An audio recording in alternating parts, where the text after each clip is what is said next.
Hi, my name is Janan, and I'm the illustrator for Priya the Jungle Dancer, written by Satya Acharya and published by Adidev Press.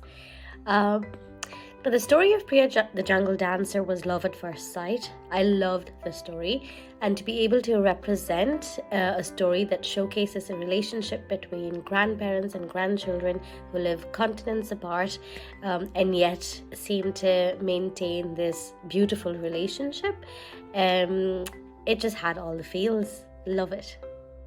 Once we have finalized the storyboard, the sketches, the color palette, the size of the book, and everything's good to go, right at the end is when I start my final illustrations.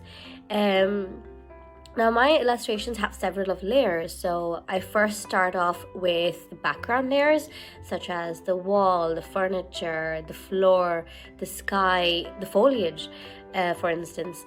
And then I slowly add on layers that come in front of those, like objects and pots and photo frames and all the bits and bobs you see around the house. And towards the end is when I add in the layer of my character. When it comes to characters, I prefer to do it right towards the end of the book once I have everything ready. And this is a little hack I learned as an illustrator myself. It works for me. What I do is I choose to do the characters right in the end.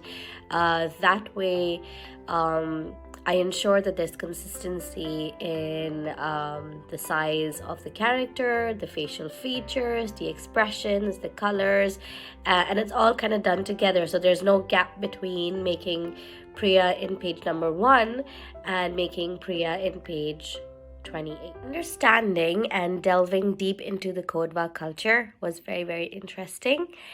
Attention to detail is what I live for. It's all about those tiny details and textures that kind of make all the difference. Throughout the story, the author wished to represent or to bring out the Kodwa culture through artifacts, fabrics, outfits, and cultural paraphernalia that you see in the book. We had several in-depth conversations of what each object represented and its traditional value. And in the end, she shared several photographs, her own personal photographs, and I used that as a reference to get all my details. And yeah, hopefully I got it right.